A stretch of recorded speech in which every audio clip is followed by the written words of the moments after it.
Olá, uma boa noite, uma boa tarde, um bom dia a todos vocês, minha família querida do canal Adriano, a voz dos que não falam. Que prazer para mim é estar aqui um dia mais. Um privilégio, né, ter vocês como minha família querida do canal, aonde todos vocês, como sofredores, mas vencedores da fé, continuam lutando aí em prol de encontrar consolo. Somos vítimas, mas também somos vencedores da fé. E assim temos que nos considerar pessoas que, em um determinado momento de nossa vida, fomos defraudados, fomos enganados por uma organização que dizia ser a organização verdadeira, mas que depois resultou ser uma estafa, um engano total em nossas vidas. E que duro, não é, gente? Que duro é você se dar conta, depois de tantos anos de serviço leal a uma suposta organização verdadeira, você se dar conta de que você foi enganado, de que estavam rindo da tua cara, de que tomaram você, né, como um número mais, e que depois de tanto usarem e abusarem, ainda tratam você como se você fosse um lixo, né, humano. Mas é por isso que hoje eu estou aqui, para dar boa noite a vocês. E o tema, não sei se vocês viram, o tema é: o que me fez deixar de ser ancião das testemunhas de Jeová? Claro, por que este tema? Eu já contei minha história umas 2, 3 vezes. Contei no canal JWR de Edson Reis. Contei minha história no canal Destruindo Algoritmos, de Raciel. Contei minha história aqui, no nosso canal, na nossa família. Pelo menos em 2 vezes. Mas ainda continuam pessoas perguntando, Adriano, como foi tua história? Eu já cansei de contar a minha história. Então hoje o que eu vou fazer é contar o que causou com que eu deixasse de ser ancião das testemunhas de Jeová. E nesta live de hoje, eu vou tirar mais uma carta do baralho, que eu disse que estava guardada.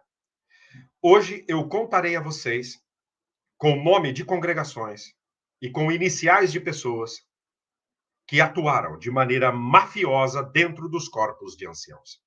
Então hoje será uma live onde eu vou destapar toda a podridão que existe dentro dos corpos de anciãos. E por que eu posso dizer isso? Porque eu fui ancião durante muitos anos. E porque eu fui um ancião líder na Espanha, dentro do campo português, do idioma português. Eu fui um ancião que fui um dos que iniciamos a obra do idioma português em toda a Espanha. Eu fui graduado por Betel. Eu passei uma semana vivendo como betelita dentro de Betel. E eu fui graduado como instrutor de metodologia de idiomas. E Betel me mandava a grupos ou pré-grupos, ou a formar pré-grupos e grupos do idioma espanhol em algumas cidades da Espanha. E eu participei ativamente na formação de congregações do idioma português. Assim que eu fui muito usado. Eu fui usado como discursante em congressos regionais e assembleias de circuito. Eu fui usado para discursos de batismo e discursos públicos de congressos regionais. Assim que eu sei o que acontece dentro desta organização. E hoje eu vou explicar aqui esta etapa da minha vida. E o que foi que fez com que eu deixasse de ser ancião das Testemunhas de Jeová. Mas antes eu quero dar aqui boa noite a todos os que estão já conosco aqui, né? Já são muitos, já somos 51 em 4 minutos. Boa noite a J. Vemboava, o João, querido João, meu amigo, meu afilhado, ele, a Gisele, o Igor e o Vitor, família querida do meu coração. Olha, gente, vocês não estranham, não? É que eu passei febre o dia inteiro. Eu tomei agora um remédio que me tirou a febre, né? Por isso eu estou aqui podendo fazer, mas eu passei febre realmente o dia inteiro.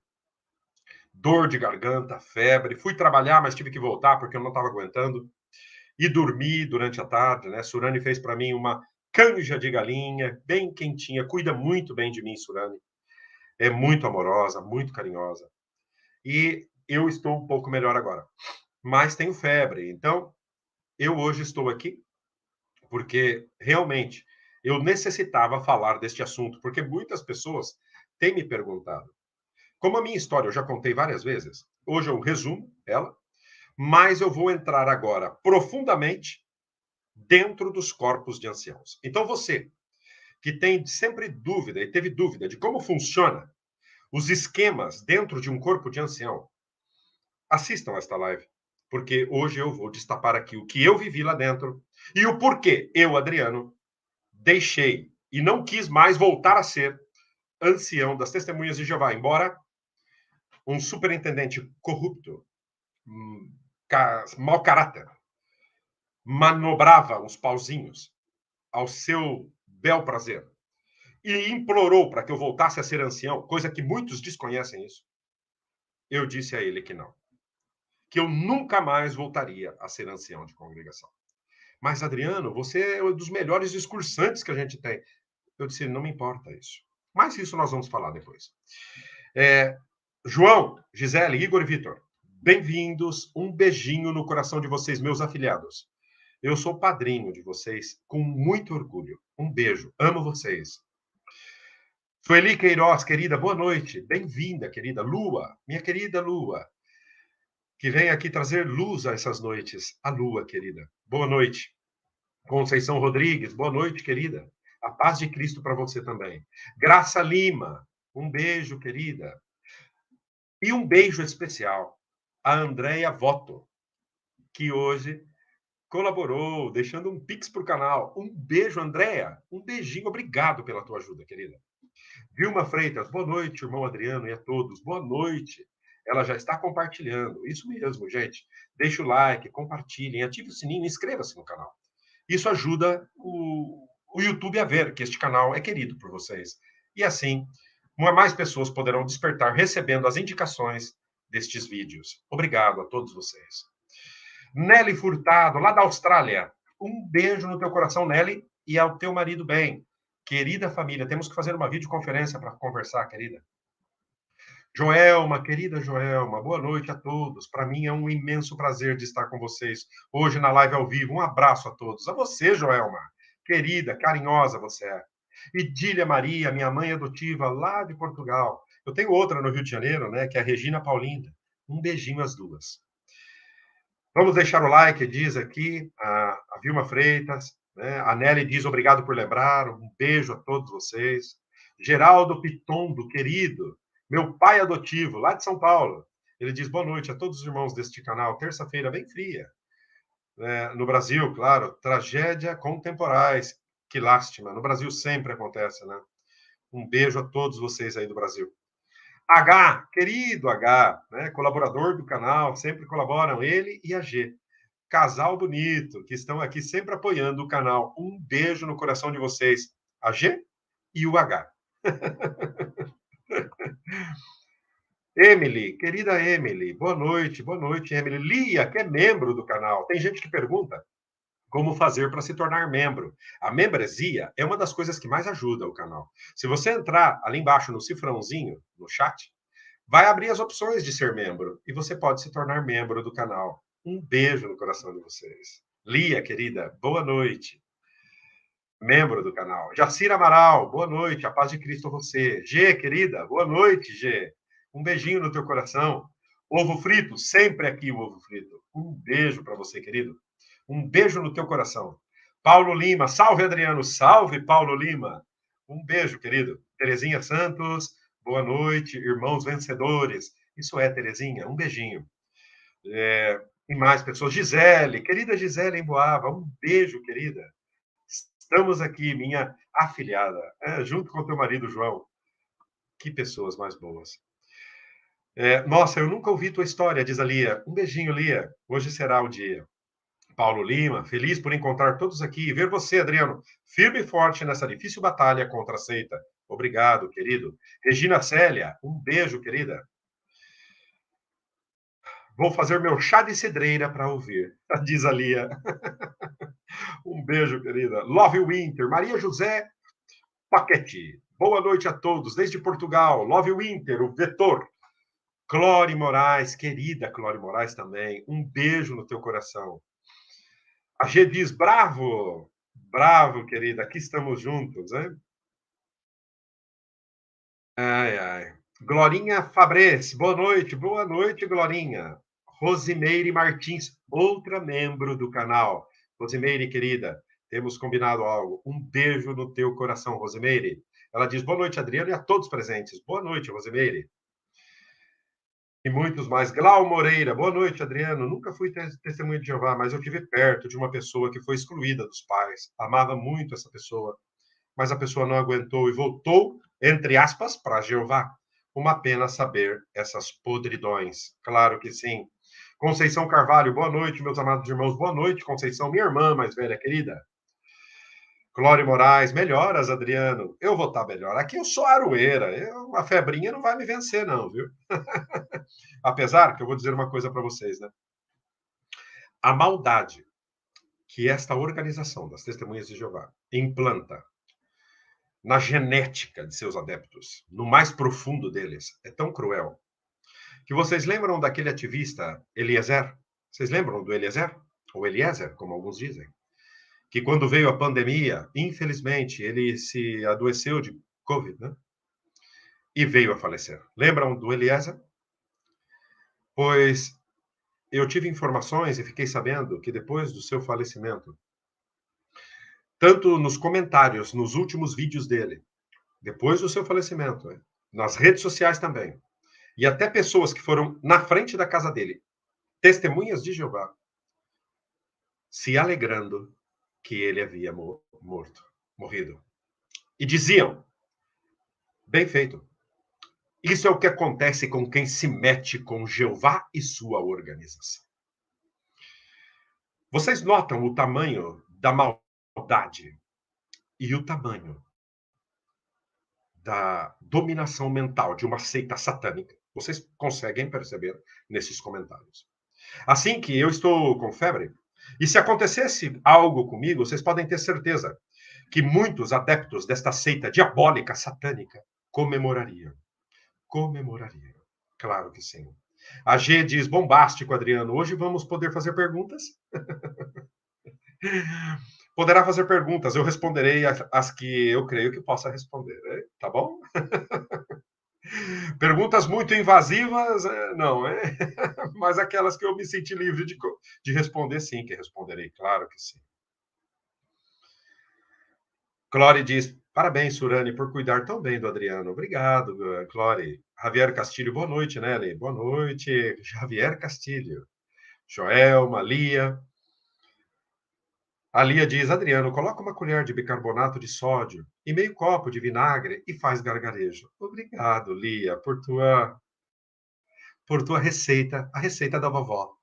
Minha avó falava dessas receitas, hein? Um beijinho.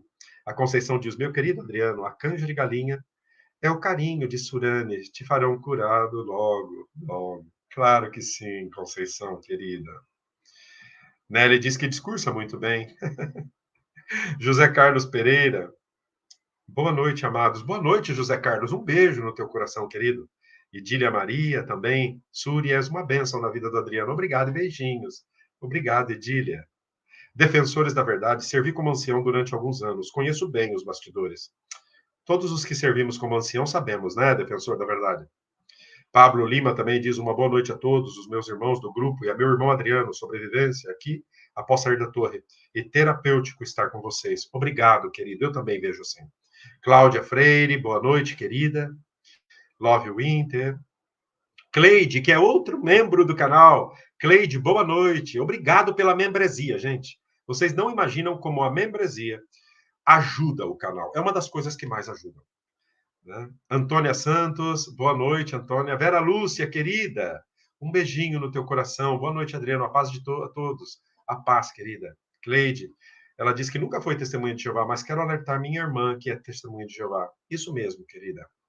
Melhoras, Adriano, diz Vilma Freitas. Um beijo, querida. Obrigado pelo carinho de todos vocês. Valquíria Calaço, minha querida Valquíria. Boa noite a todos, amados irmãos, e a paz. Boa noite, Adriano. Boa noite, Valquíria. Um beijão no teu coração, Valquíria. Surane, minha querida. Olá, boas noites, minha linda família. Les mando um beijo e abraço caloroso. Aqui estamos unidos em uma sola voz. Que bonitas palavras, Surane, minha vida. Vera Lúcia, eu também lembro do Eliezer, claro que sim. E muitos comentários aqui, né? Muitos comentários. Isso é. Obrigado. Genilva Gomes. Adriano, você chegou a ganhar um carro Bolt Blanco da Torre? Não, eu não. Eu não fui superintendente de circuito, querida. Eu não. Eu era um lutador que acreditava que esta organização era a verdade, até descobrir suas mentiras. Né? Manchete, querida, um beijo no teu coração. Muito obrigado pelas colaborações ao canal Manchete. Um beijinho, querida. Vera Lúcia, querida, acaba de deixar um super chat, né? Super etiqueta. Obrigado, Vera Lúcia, pela tua colaboração e ajuda a este canal. Um beijo enorme no teu coração. Pois é hora de começarmos então já com o que me fez deixar de ser ancião das Testemunhas de Jeová. Em primeiro lugar, para começar esta dissertação, né? Este testemunho sobre o que me fez a mim, depois de ter nascido dentro das Testemunhas de Jeová, ter ficado em minha juventude 6 a 7 anos fora da organização por conta própria. Só que quando eu saí desta organização, eu saí achando que ainda era verdade. Eu saí porque eu não estava atuando na minha maneira de ver corretamente para com esta organização e para com o suposto Deus, né, Jeová. Então eu fiquei 6, 7 anos fora, aonde eu vivi o que se diz o mundo, mas nunca pratiquei coisas que minha consciência ainda acreditava e acredita que não fossem corretos. Né? Eu nunca usei drogas, nunca fiz nada dessas coisas. Eu joguei futebol, eu saía, né, de festa, tive namoradas, eu tive uma vida fora da organização. Mas sempre minha consciência me martirizava e dizia: Adriano, você tem que voltar para a organização verdadeira. E essa era minha ideia, né? Desde que eu nasci. Me casei muito jovem, com 19 anos. Em seguida, tive 2 filhos. Depois, o casamento não funcionou, foi quando eu me divorciei e fui ao mundo. E depois, né, passado 6, 7 anos, vim à Espanha. Foi quando conheci minha ex-mulher no Brasil, nos casamos no Brasil e viemos para a Espanha para começar uma vida nova. E foi quando, então, eu voltei a ter contato com as Testemunhas de Jeová, porque minha ideia era voltar para a organização, porque para mim esta organização era a verdade. E desde que voltei, né, na Espanha, no ano de 2002, 2003, quando voltei para a organização, 2002, eu me empenhei totalmente, de corpo, alma e coração, para a Torre de Vigia. Tive uma filha que nasceu aqui na Espanha, né? Eu tenho 4 filhos. Bruno, Hugo, Daniel. E depois Carolina, com este novo matrimônio que eu tive. Carolina nasceu na Espanha no ano de 2003. Foi educada como testemunha de Jeová. Eu, Adriano, foi quem fanatizou e fanatizei minha família. Porque para mim esta era a verdade absoluta. Eu não tinha dúvidas nenhuma de que esta era a organização verdadeira. No ano de 2005, 2006, mais ou menos, eu fui nomeado servo ministerial na congregação em Badalona, Barcelona, Llefià. Congregação Llefià de Barcelona, em Badalona. Era uma congregação do idioma espanhol. Quando nós estávamos nesta congregação do idioma espanhol, no ano 2005, por aí, 2006, se não me falha a memória, porque já faz tempo, né? Eu recebi uma ligação de um irmão daquela época que queria e tinha a ideia de formar o campo português na Espanha. E perguntou se podia contar comigo, já que ele tinha recebido informações de que eu era brasileiro e falava o português de forma nativa, né? Eu falava o português brasileiro de forma nativa.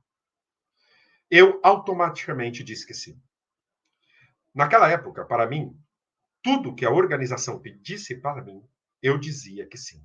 Eu nunca disse que não. Dessa maneira, eu entrei profundamente em ajudar a organização das Testemunhas de Jeová a estabelecer o campo português na Espanha.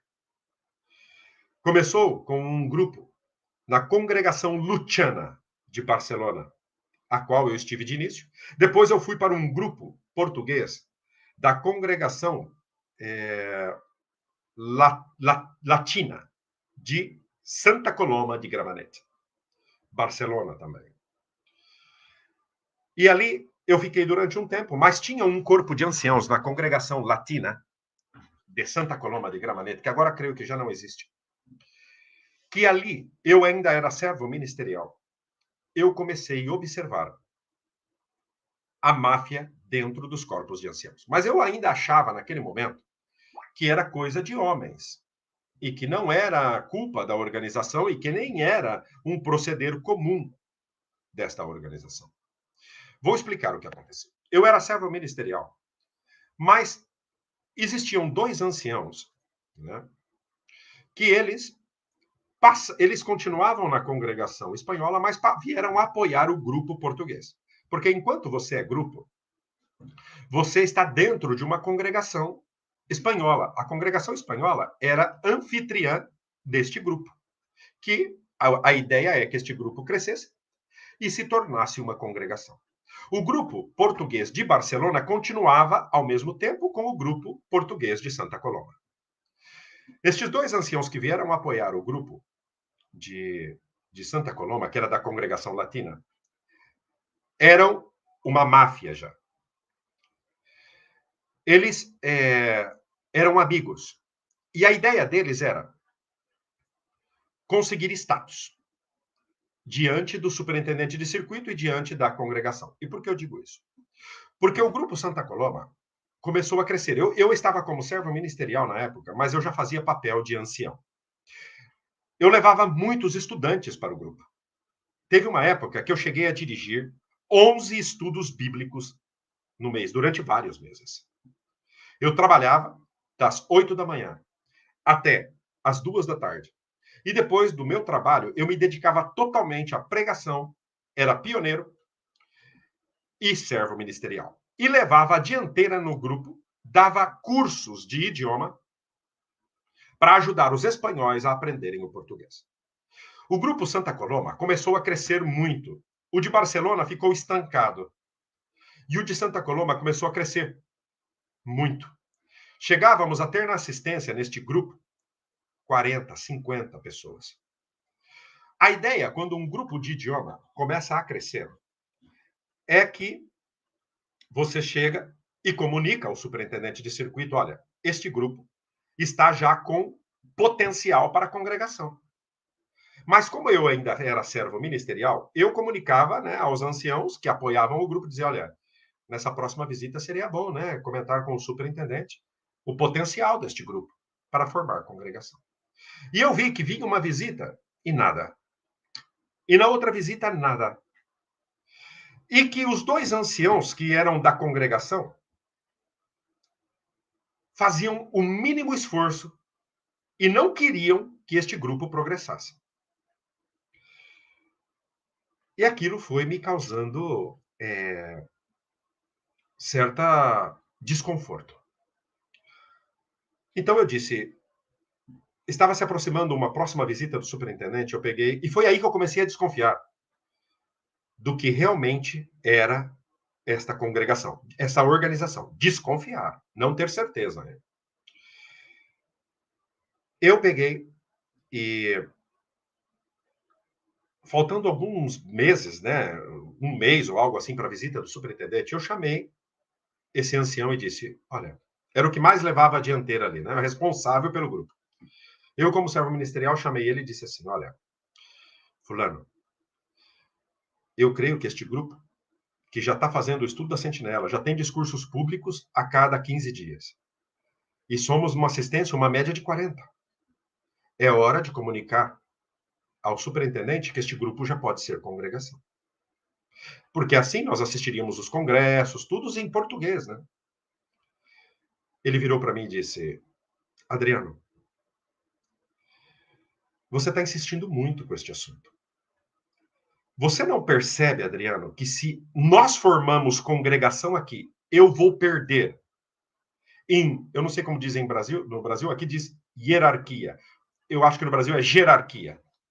Se formamos congregação, Adriano, eu vou perder minha jerarquia no distrito e no circuito espanhol.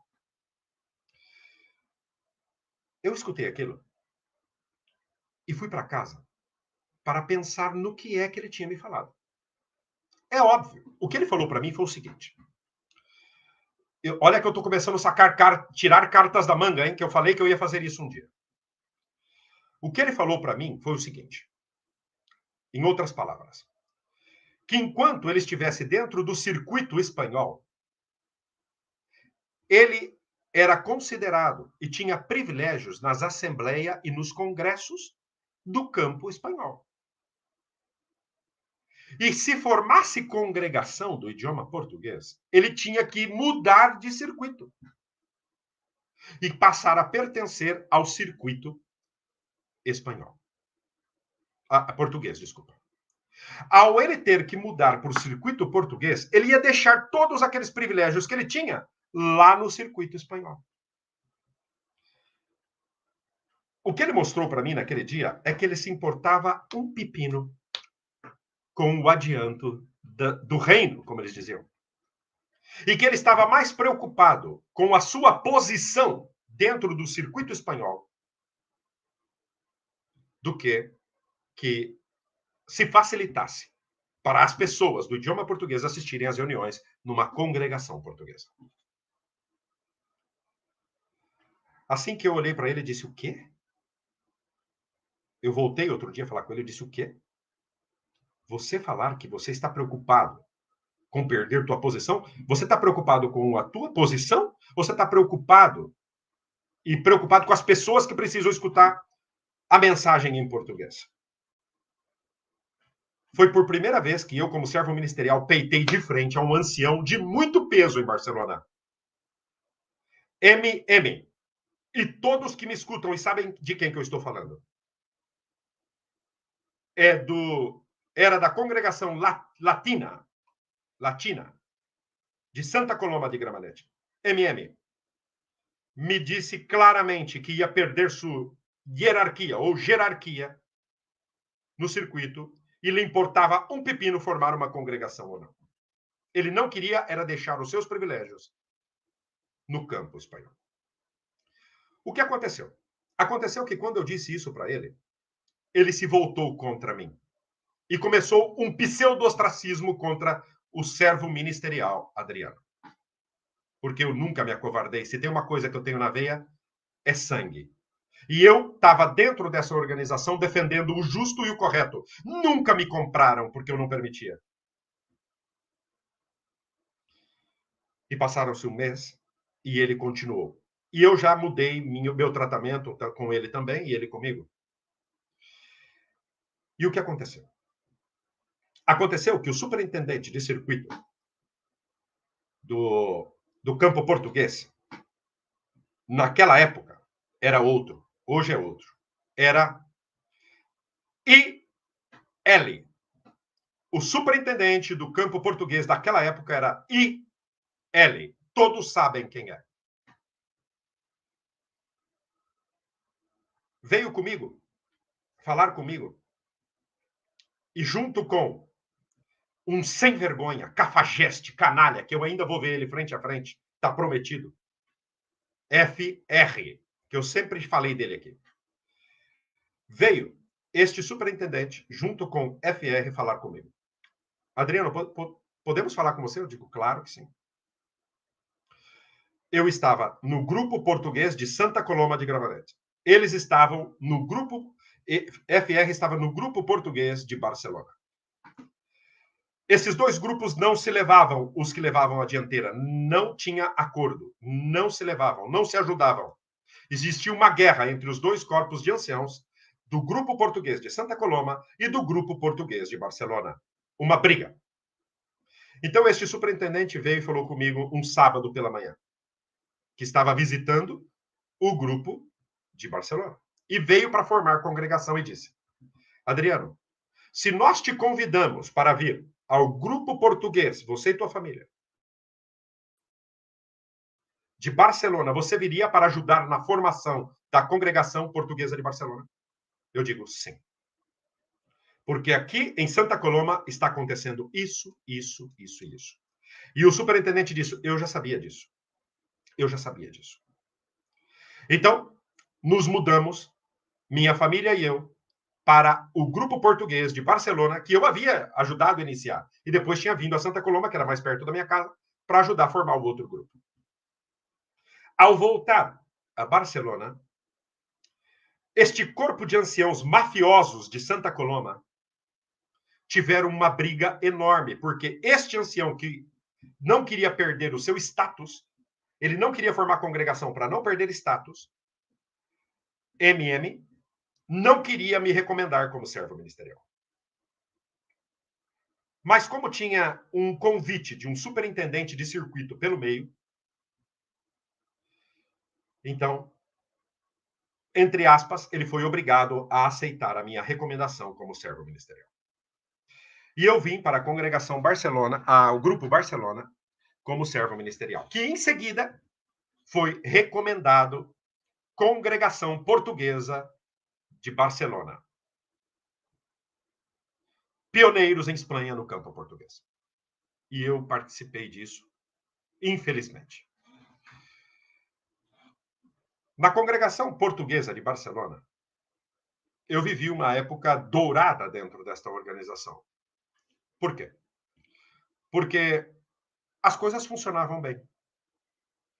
Eu estava cercado de bons companheiros. Me recomendaram ancião.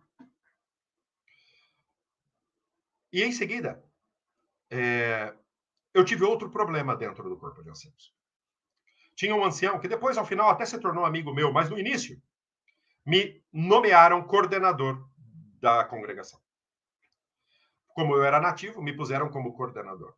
Este ancião subiu um ciúmes insuportável de que eu fosse coordenador.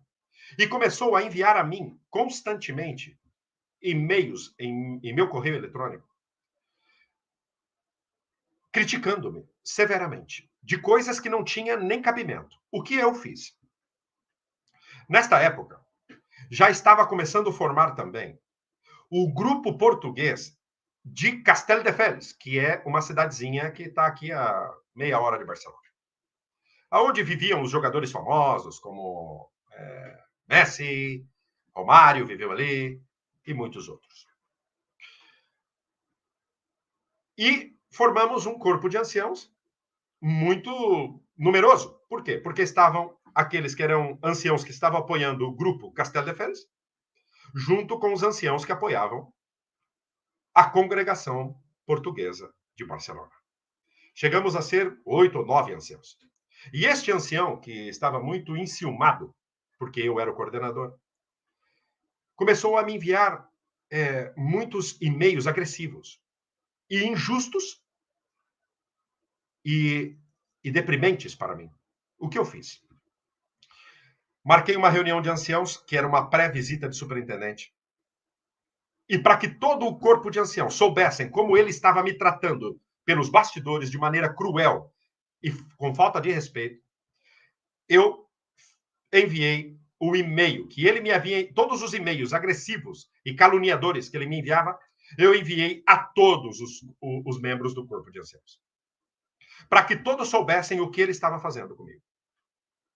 E quando chegou a reunião de anciãos, eu fui o primeiro que disse: eu gostaria de passar o privilégio de coordenador a outro ancião qualquer. E todos, por que, Adriano? Você está fazendo muito bem. Não queriam, nenhum queria permitir que eu deixasse de ser ancião, coordenador. Então eu disse, é porque eu estou sofrendo como coordenador. Muito. Eu tenho passado noites sem dormir. Aí todos olharam para mim e disseram, mas por quê? O que está acontecendo? Mas todos já sabiam dos e-mails que eu havia enviado. E aí eu vi como que todos estavam dispostos aquela coisa continuasse tapadinha. Eu digo, não. Eu quero deixar de ser coordenador e passar a outro, porque este irmão que está aqui ao meu lado, me está assediando constantemente por e-mail, com e-mails mal educados, e que vocês já receberam todos uma cópia. Aí todos abaixaram a cabeça. Todos. E o FR, que depois foi um falso comigo, pelo menos nesse dia se comportou bem. Ele olhou para aquele e disse: Adriano tem razão, porque quando eu estava de coordenador, você fazia o mesmo comigo. Este que tinha feito isso, ao ver-se encurralado, eu olhei para ele e disse: você tem sorte de que nós estamos dentro da organização de Jeová, porque eu ainda acreditava, né, nessa imundícia. Porque se nós não estivéssemos, eu ia te denunciar por assédio e por calúnia. Quando eu falei isso, ele levantou, empurrou a cadeira com tudo e foi embora da reunião. E deixou todos nós ali pasmados. Todos olharam para mim e disseram: não, você continua como coordenador. Não queremos que você saia. E eu continuei como coordenador da congregação. Ele se viu tão envergonhado de ter sido exposto que, passado 2 dias, ligou para mim chorando, né, que precisava falar comigo. E em seguida tínhamos um congresso, pois ele me abordou em pleno congresso, chorando, me pedindo perdão.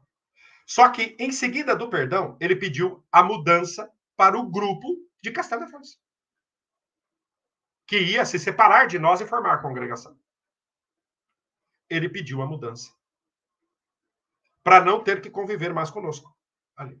Em seguida, se dividiu a congregação portuguesa e se formou a congregação Castelo de Férias, a qual eu imparti o curso de idiomas nesta congregação para ajudar as pessoas ali a aprenderem o idioma português. E assim continuou minha vida em Barcelona, onde eu fui muito respeitado e tratado com muito carinho, e tenho muito boas lembranças de companheiros meus que serviram ali comigo durante muitos anos. Entre eles, né, que tenho muito carinho, né? Eu sei que talvez agora eles não tenham por mim, né? Mas era um bom homem, né? EM, tenho boas recordações dele. EM, um bom homem. Ele e sua esposa, tenho um carinho muito grande por ele. EM. Também tinha ali, né, outros anciãos que eu tenho carinho por eles, né? J, querido, era um senhor já, muito bom homem, né? Outro EP, que tinha vindo de Betel, que era um homem humilde, que era um escravo total da Torre de Vigia. Um escravo absoluto da Torre de Vigia. Este homem foi betelita, ele e sua esposa. E quando Betel fez aquela limpeza e mandou gente que estava lá há 40 anos, mandou embora. Simplesmente, tchau, a gente não precisa mais de vocês. Mandou ele, como pioneiro especial, ele e sua esposa, a servir na congregação portuguesa de Barcelona. Este homem e sua mulher caíram praticamente numa depressão.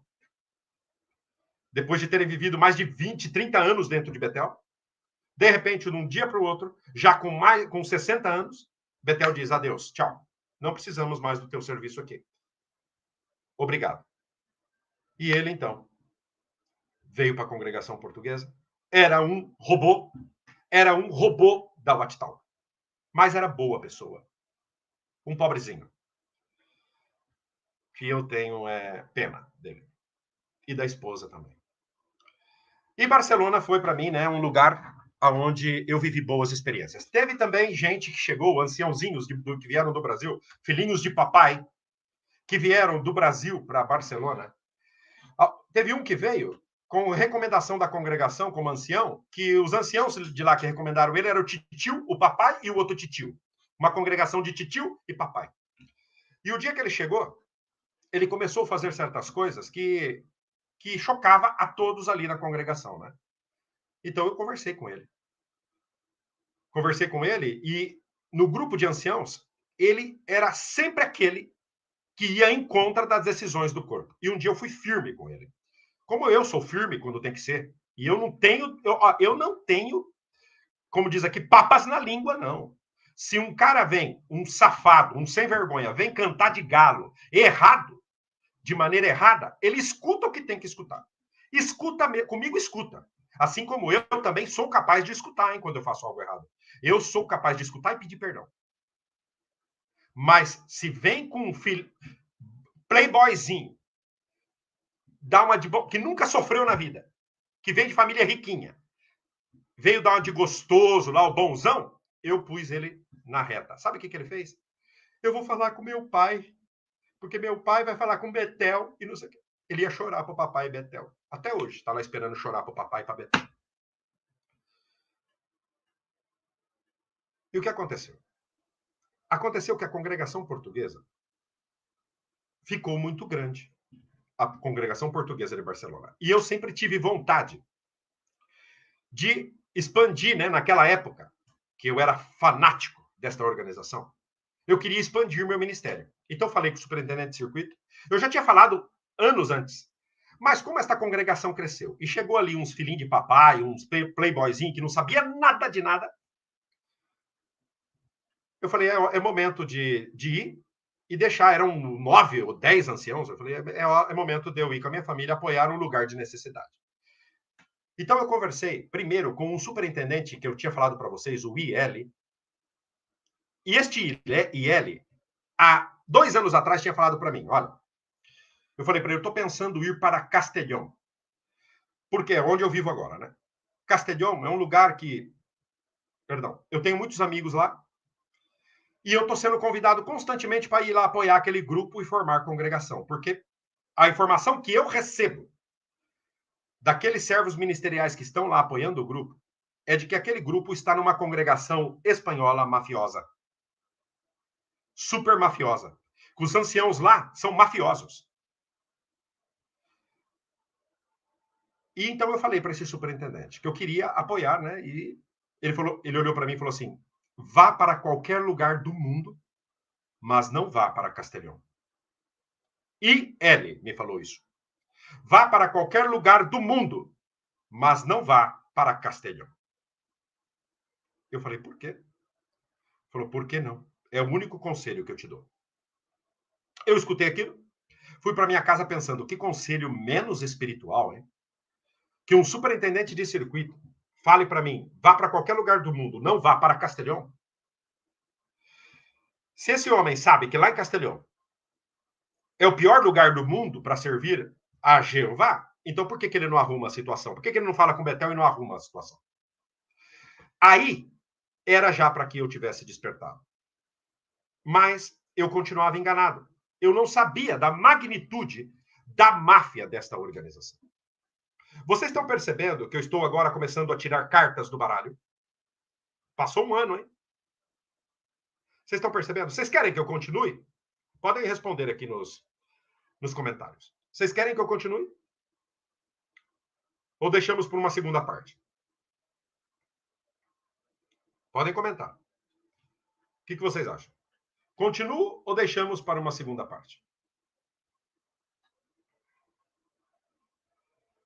O que vocês acham?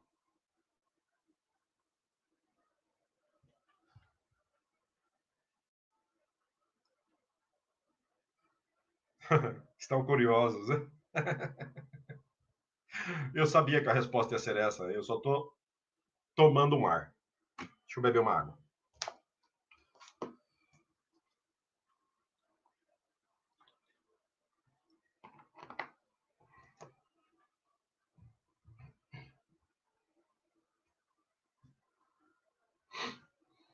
Conceição diz, não use todas as armas de uma só vez. Cláudia Araújo diz, continue, hoje eu posso estar ao vivo. Todos estão dizendo sim. Pois vou continuar, então. Somos 140 na live. Pois compartilhem essa live. É uma live bomba, hein? Pois continuamos. Este superintendente, então, disse que eu podia ir até para o inferno, menos para Castellón. Passou-se 1 ano e meio e tal. Né? Eu chega, que a congregação fica cheia de anciãos, né? E eu volto a falar agora com o superintendente LH, o famoso, que eu sempre falo aqui. Este sem vergonha canalha, LH. Que todos que são do campo português sabem de quem eu estou falando. Vocês pensam que ele é uma coisa, ele é outra, né? Então eu falo para ele do meu interesse como família. Eu já tinha falado com minha esposa, né, naquela época, e ela me apoiava. Eu falo, então, para ele da minha ideia de apoiar Castelhão. Eu tenho os e-mails, eu tenho todas as mensagens guardadas. Ele me dá todo o apoio do mundo. E diz que vai escrever para um superintendente de circuito de Castelhão, daquele circuito, para apoiar minha recomendação. Eu, então, decido me mudar.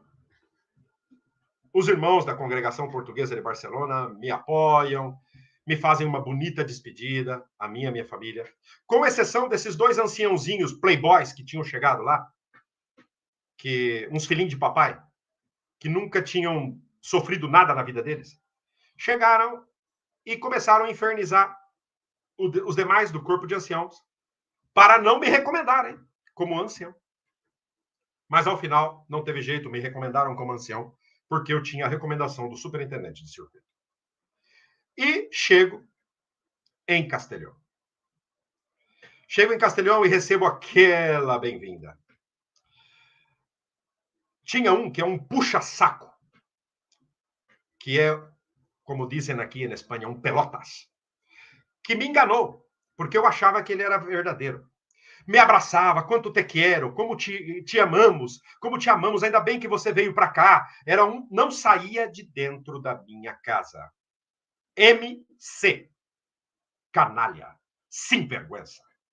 Tu aún te veré la cara adelante. Estou esperando o momento apropriado. Te veré la cara. MC. Os outros eu já sabia que eram muito falsos, mas MC ainda conversaremos, não se preocupe. E fizeram aquela recepção para mim em Castelhão. Eu chego em Castelhão, chegamos, né, como família, num grupo português. Problemático não. O seguinte, os que pertenciam a este grupo português de Castelhão eram todos refugos, problemas, sobras de congregações espanholas que já não suportavam eles mais lá, e nem eles, as congregações, vieram como uma escapatória para o grupo português, que estava sendo apadrinhado e tinha como anfitrião, ou congregação anfitriona, né? Não sei. A congregação Oeste de Castelhão. Vou repetir. O grupo português de Castelhão estava sendo abrigado pela congregação Oeste de Castelhão, que tinha um corpo de anciãos super, hiper mafioso. O coordenador naquela época era RS, apoiado por dois mafiosos. Um era o superintendente de serviço, que era um senhor já, que, embora eu tinha muito carinho por ele, ele também apoiava a máfia, JG. E o secretário, que era um Zé Mané, mas Zé Mané, que isso aqui, o cérebro dele. Playboyzinho também. DG. Também ele tinha apoio de um tal MM, em Castelhão, outro mafioso, que tinha tido problemas em outra congregação e se escapou para a congregação Oeste, o MM, para ser apoiado pelo RS, o coordenador, que era seu amiguete. Era uma máfia entre eles. Eu entro nesta congregação como ancião no grupo português, que nos reuníamos numa salinha à parte para a reunião de domingo, mas na reunião de meio de semana eu me reunia com a congregação espanhola. E começo a ser muito querido também pelos irmãos da congregação espanhola. Alguns chegaram a me dizer: ainda bem que você veio para cá, Adriano. Uma irmã da congregação espanhola que era esposa de um ex-ancião, disse para mim: Adriano, eu não suporto mais ver ao coordenador RS subir na tribuna. Este homem já causou tanto dano nesta congregação, ele já cometeu tantas injustiças aqui, que nós temos você como esperança. E eu escutava tudo aquilo e ficava quieto. Este ancião RS, nas reuniões de anciãos, e eu só observando, ele dava as cartas. Ele dizia, isso tem que ser feito assim, isso tem que ser feito assim, isso aqui tem que ser feito daquela maneira.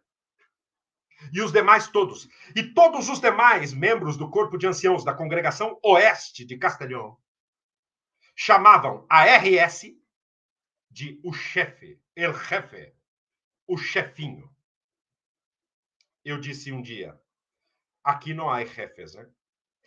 Jefe para mim, chefe para mim, é Cristo. E todos, pum, me olharam diferente. E eu comecei a me mover aí, dando apoio à congregação, ao grupo português de Castellón. Neste momento, o coordenador tinha um capacho dele lá, mão direita dele, que era um ex-betelita que estava servindo nesta congregação. E ele era ancião. Era casado com a filha de JG, este capachinho, este puxa-saco fofoqueiro do RS. Mas era boa pessoa, não era um mau rapaz, simplesmente estava enganado, tinha sido um bitolado de Betel e estava ali, servindo à mercê da organização, me tratava muito bem, e eu a ele. E ele é que, quando eu cheguei, era ele que levava a liderança no grupo. E era amigo e braço direito de RS. Quando eu chego, RS dá a ordem a esse de que não abrisse mão de nenhum privilégio para mim. E eu fico sabendo por meio de outros anciãos. Diz, olha, RS não quer dar espaço para você aqui, não. E eu quieto, não falei nada. Continuei com o meu trabalho, né? Eu era nativo. E o outro, que não sabia falar português, levava a sentinela. E os irmãos todos vinham em mim. Adriano, mas como você não leva a sentinela, sendo que você é um ancião nativo do idioma? E esse não sabe nem falar português e não tiram ele daí para levar a sentinela e não leva você. Eu falava, olha, eu estou bem como eu estou, não mexam nesse assunto, porque isso daí é com o tempo, as coisas se arrumam, e de momento é assim. Eu estou desfrutando também de poder estar ajudando na pregação e de estar trabalhando aqui com a congregação espanhola. Bom, o que acontece com o tempo? Acontece que o grupo vai se fortalecendo. E passa um problema. Este capachinho do RS, que era casado com a filha do JG, do dia para a noite, a esposa dele diz, eu não quero mais estar casada com você. E revela coisas íntimas do porquê não queria mais estar casado com ele. Se reúne o corpo de anciãos, foi um caos, né? E eu quieto, só escutando. Me chamam para uma conversa, o MM, que era mão direita de RS, me chamam num estacionamento de um centro que Decathlon chama aqui, é um centro que vende material esportivo. Me chamam neste estacionamento de carro, eu digo, você está disponível, Adriano? Pode vir aqui um momento? Eu digo, sim. Quando chego lá no estacionamento, está MM, está o capachinho, o que a mulher já não queria mais estar com ele, que era um rapaz jovem de 30 anos, e me chamam a mim para estar ali. Eu entro, vamos conversar aqui dentro do carro. Eu entro dentro, coisa de máfia totalmente.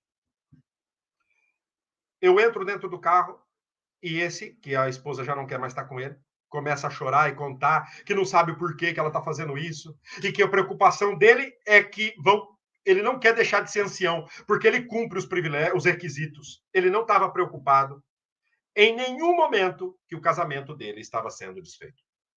Ele só estava preocupado de que o corpo de anciãos considerasse que ele não fosse mais ancião. E eu estou só escutando, eu não falava nada, porque eu era novo ali. Nisso, MM se dirige a este, que a esposa está largando dele, e diz assim, é que também você casou falando da esposa deste, falou para ele. Você casou com uns mimados. Esses aí são uns mimados, que são uns vagabundos, não trabalham, nunca trabalharam. Você foi casar com ela aí, ó, é o que deu, não sei o quê. Um homem de mais de 60 anos, aproximadamente. Em vez de consolar aquele e orientá-lo corretamente, diante de mim fala isso. Aquilo me acende as alarmes. Totalmente. Eu percebi que o que tinha me falado lá há 3 anos atrás, o superintendente lá em Barcelona, o IL, ele tinha toda a razão. Castellón era o inferno cheio de demônios. Era a essência da podridão da Watchtower. Eu saio dali já sabendo que eu estava numa máfia, mas eu achava que a máfia era ali só, localizada. Eu não sabia que a organização era mafiosa. Eu achava que o problema era ali. E numa conversa com o coordenador, que naquele momento eu ainda não sabia a magnitude da máfia dele, falando sobre o caso e o problema deste rapaz aí, esse coordenador disse. Ele disse primeiro, diante de todo o corpo de anciãos, que ele não ia deixar de ser ancião, ele decidia pelos demais. Ele não vai deixar de ser ancião, porque é ela que está atuando mal. Ela era pioneira regular. Ele queria que ela perdesse os privilégios de pioneira regular, porque ela tinha motivos justos para não querer estar com ele, hein? Ela tinha motivos justos. Agora, como era capacho dele, ele não queria que aquele fosse reavaliado as suas qualificações como ancião. Porque ele já deixava de ser exemplo, né? Ele já não estava administrando corretamente sua família. E eu só escutando. Quando eu escuto tudo isso, né? Eu digo diante de todos, mas isso não funciona assim. Aí todos olharam para mim, porque eu contradisse o chefinho, né? Isso não funciona assim. Esse tem que ser reavaliado. Ele já não administra corretamente a sua família. E nisso, eles ainda se reuniam. E a esposa ia sentar lá do outro lado e não queria mais sentar perto dele. E a congregação toda vendo isso. Nisso me chama um dia a conversar o RS. E começa a defender como atua o corpo de anciãos e sua própria maneira de atuar, de fazer as coisas. Então eu digo, olha, não me parece bem, viu? Porque até mesmo o MM se refere à esposa dele como sendo uma pessoa que nunca trabalhou, que não... E eu sabia que ela sim trabalhava. Quando eu falo isso, o que ele faz?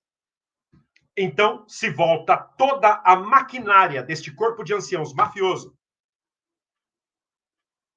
de Castellón contra a minha pessoa. Neste intermeio, nós recebemos uma carta de uma família que se mudava à congregação, um senhor de uns 60 e algo de anos. E na carta dizia que este homem havia tido problemas de abuso de pequenos com uma pequena com síndrome de Down. Este homem tinha sido desassociado, tinha sido readmitido e agora voltava para a congregação. E na congregação tinha familiares dele. Um dos familiares dele estava no grupo português e veio para mim e falou: se esse homem volta aqui, nós vamos mudar daqui. Então, quando eu recebo a carta e se lê no corpo de anciãos, eu pergunto: e esse homem foi levado às autoridades? Não, não, não. É que Betel já resolveu esse assunto já foi tratado. Eu vou dizer, eu não estou de acordo. Isso deve se consultar a Betel. Não, não, nós consultamos Betel. Betel disse que esse assunto já foi tratado e que isso deve ficar assim. Eu digo, isso não está certo. E quando vier o superintendente de circuito, eu vou comentar o que eu vi aqui. Quando eu digo isso, vocês já podem imaginar. Todo o corpo de anciãos se voltou contra mim. E então, eu comecei a ser o alvo deste corpo de anciãos. Neste intermeio, tinha 2 servos ministeriais no grupo português que eu, hein, recomendo a eles como anciãos, porque precisei do apoio do corpo, mas eles escutaram o que eu falei. Né? JQ e MC. 2 sem vergonhas. canalhas. Não valem o que comem. Tenho vocês aqui, ó. Aqui eu tenho vocês. Quando são recomendados anciãos, muda tudo aquilo que eles tinham por mim. Eles passam ao bando da máfia. Automaticamente. Eles eram amigos da máfia. Eu era o ancião que tentava fazer bem as coisas. O superintendente de circuito do Campo Espanhol, que depois em seguida foi embora, porque era a última visita dele, quando esteve visitando e viu como eu atuava, e ele já sabia como era a máfia ali, embora ele é culpado disso porque ele nunca fez nada. Ele veio comer em casa, ele e a esposa dele. E ele e a esposa me disseram a mim, pessoalmente. Olhem o que eles disseram para mim. Se um dia nós deixamos de ser superintendentes de circuito e tenhamos que ir a alguma congregação, nós queremos estar com um ancião como você. Isso falou para mim o superintendente de circuito e sua esposa. Porque eu buscava fazer correto. E na reunião com o corpo de anciãos, que isso foi uma das coisas que fez com que o corpo de anciãos se voltasse mais em contra da minha pessoa. Foi quando este superintendente, na última visita, reuniu todo o corpo de anciãos e disse o seguinte: olha, depois de 3 anos de muito sofrimento aqui nesta congregação, foi a primeira visita que eu vim e que eu vi as coisas sendo feitas de maneira correta. E isso devemos a este irmão, Adriano, que está lutando pelo correto. Assim que eu peço a todos vocês que copiem sua maneira de atuar. Isso foi uma bomba dentro do corpo de anciãos. Eu vi como todos abaixavam a cabeça com raiva. E quando terminou a reunião de anciãos, o superintendente veio e me deu um abraço. Ao me dar o abraço e sair, todos nem me dirigiam a palavra. 2 ou 3 só vieram me cumprimentar. Naquele momento, eu passei a ser o alvo da máfia. E então, começou um problema grave. Eu descobri por meio de Oscar, que era um dos ministeriais do grupo, mas Oscar era honesto, correto e sincero. Eu descobri que antes de que eu chegasse, os servos ministeriais do grupo português tinham um grupo de WhatsApp, aonde eles maquinavam em contra do corpo de anciãos da congregação espanhola. E Oscar, o que me fez foi passar todas as cópias das conversas deste grupo. Aonde os ministeriais diziam que aquilo era uma máfia e que eles tinham que acabar com aquele corpo de anciãos, os servos ministeriais. Quando eu li tudo aquilo, eu já tinha recomendado 2 dos servos ministeriais, que eram parte desta pequena máfia também. Só que aí eu já não podia fazer nada. Esses 2 pequenos mafiosos já estavam no corpo de anciãos mafioso da Congregação Oeste de Castelhão. Então, tudo isso eu ocultei da minha ex-mulher. Porque eu era um ancião correto. Eu só fui falar depois para ela, tentando fazê-la despertar, coisa que foi inútil.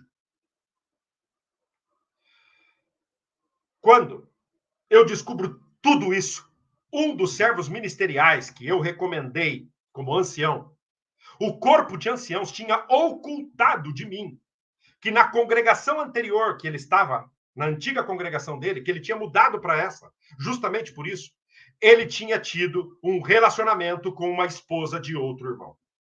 E que tinha perdido os privilégios, e que tinha tido este problema. Disse que tinha dado uns beijinhos, né?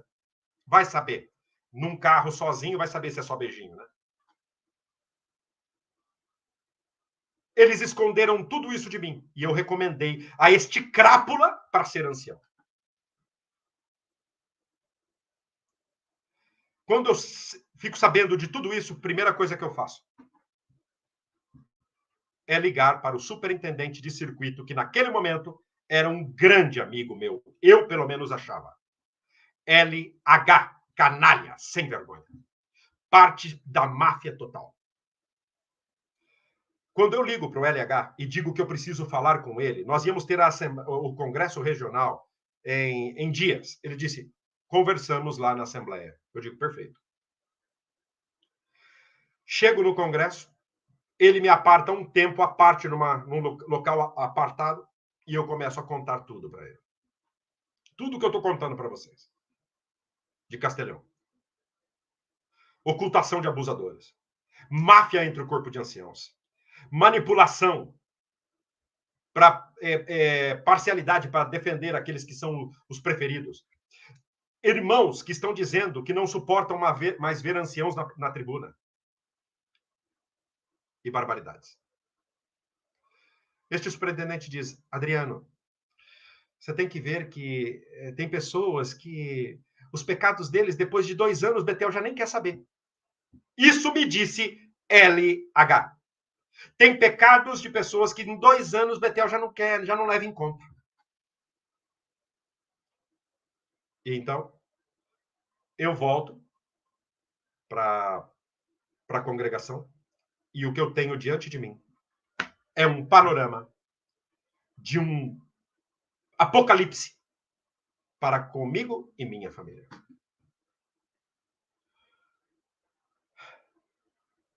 O que acontece?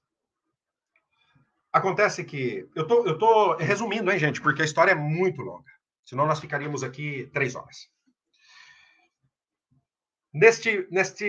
Nesta máfia total, falece a minha ex-sogra, uma boa mulher. E nós temos que ir ao Brasil para o enterro. O grupo português nos ajudam economicamente com parte da nossa viagem. Fizeram isso espontaneamente. Do qual eu fui agradecido. Mas teve um pagamento aí. Quando nós voltamos, esses 2 ministeriais, que agora eram anciãos, pensaram que por ter liderado uma ajuda para que nós fôssemos ao Brasil, eles iam ter domínio sobre mim. Porque ao voltar, o primeiro que eles disseram para mim, olha, Adriano, nós achamos que você, devido a ter ido para o Brasil, a morte da tua sogra, né? Eu acho que é melhor você deixar todos esses privilégios que você leva, ficar como ancião, mas deixar tudo que fazemos nós. Aquilo me surpreendeu. Eu digo, como assim? Vocês querem que eu me aparte do grupo? Não, é que você, claro, morreu tua sogra e tal. Naquele momento, eu vi que eles já estavam unidos com a máfia do corpo de anciãos da Congregação Oeste. Então, eu continuei, né? Eu era o dirigente da Sentinela e eu era nativo, o único nativo, levava eu, né? A Sentinela. Mas eu comecei a perceber já a hostilidade de todos contra a minha família. Então, eu ligo outra vez para o superintendente e digo, nós precisamos ir embora daqui. Então, este superintendente, o LH, eu tenho todas as mensagens, tudo, áudios, tudo. Ele me disse, eu apoio a tua decisão. Eu digo, nós queremos ir para a Congregação Valência,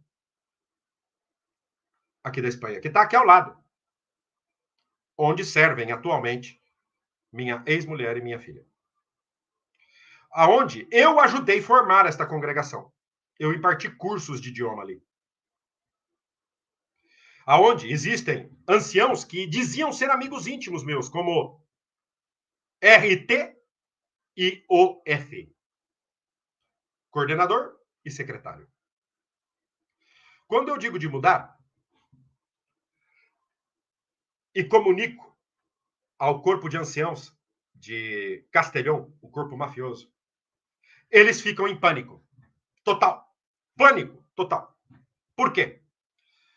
Porque agora o medo era Adriano vai sair daqui e vai contar tudo o que viu aqui. Então, começou a máfia em estado puro. O superintendente me apoiava. Os anciãos de Valência disseram, tudo bem, Adriano, nós recebemos você aqui com muita alegria. Que depois eu descobri que não.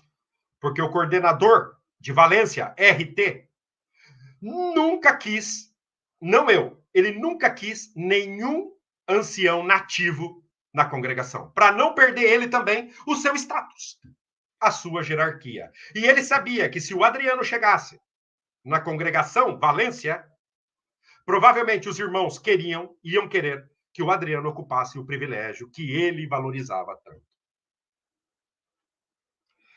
Então decidimos mudar.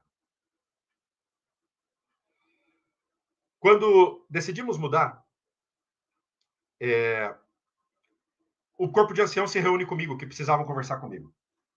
Se reúnem comigo e decidem me recomendar como ancião. Isso num sábado. Eu saio, tudo bem. Eu não me importava se me recomendasse ou não me recomendasse. Mas, tudo bem. Decidem me recomendar, me avisa, RS me liga e diz, olha, nós decidimos que você sim vai recomendado. Obrigado.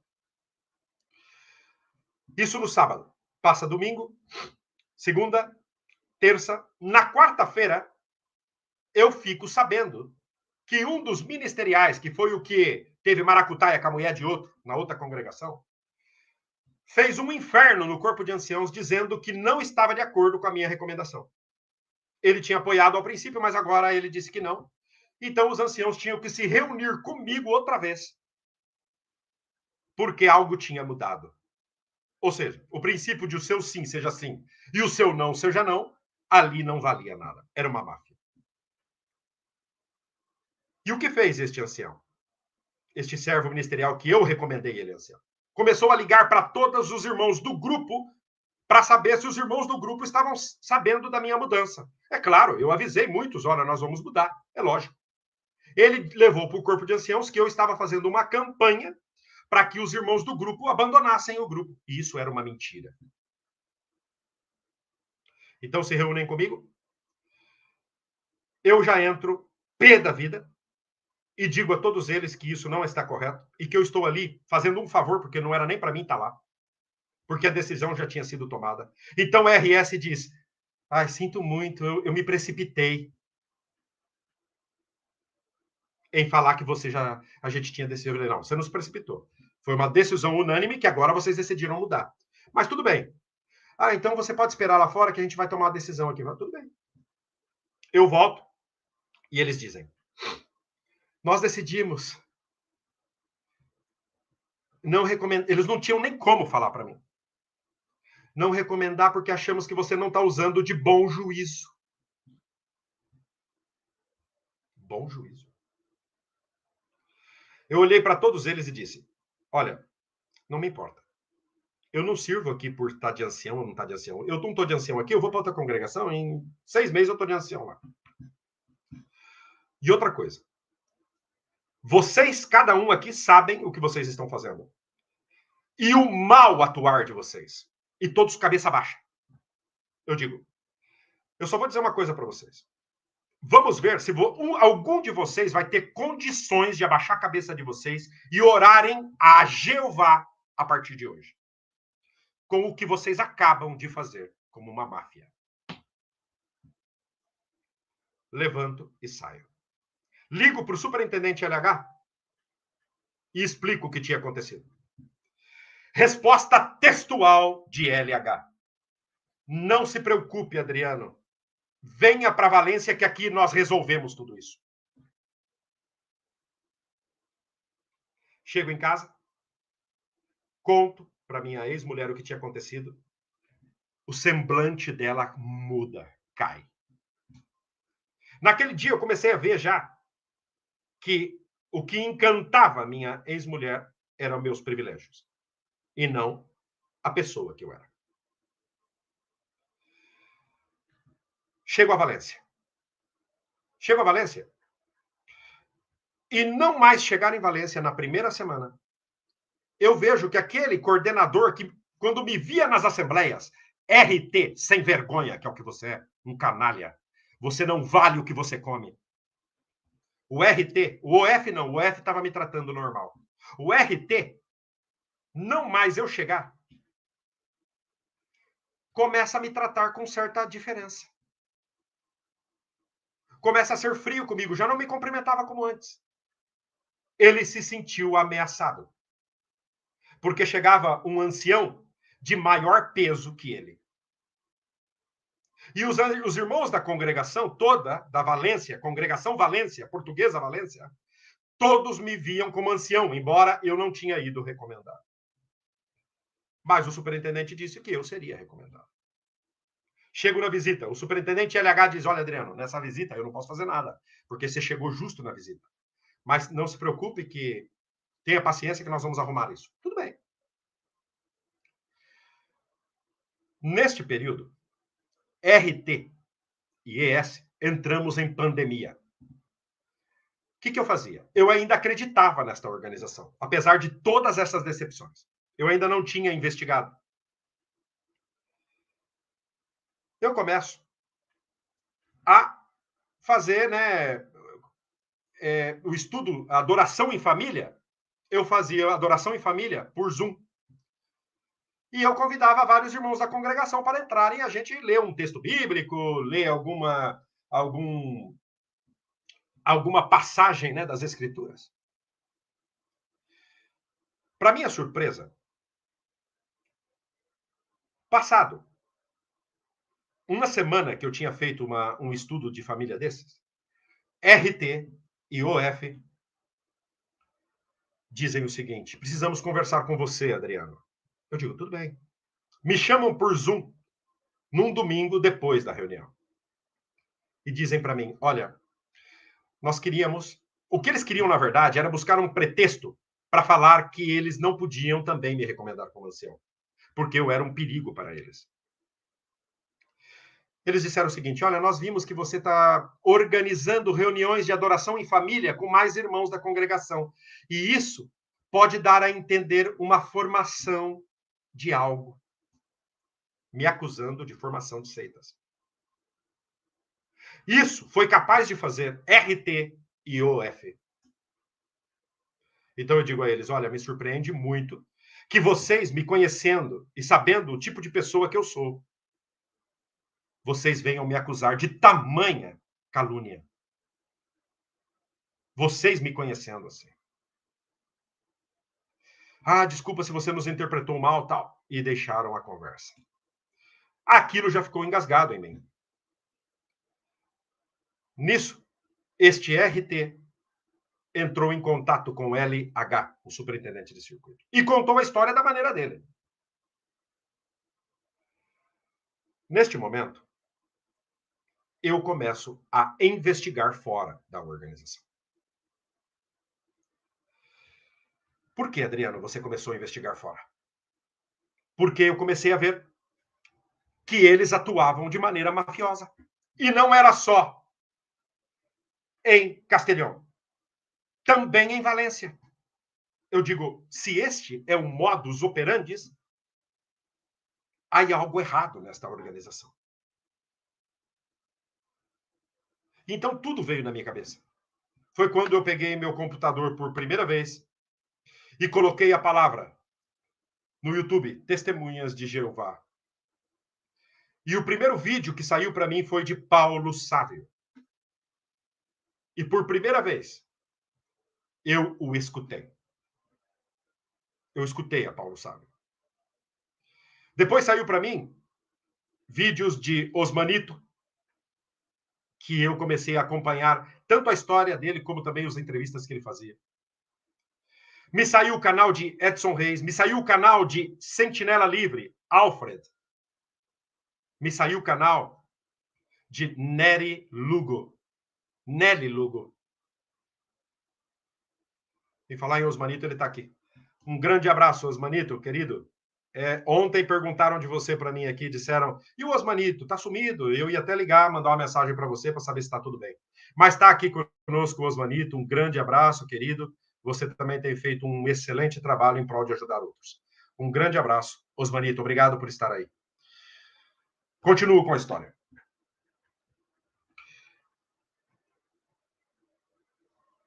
Eu começo a investigar.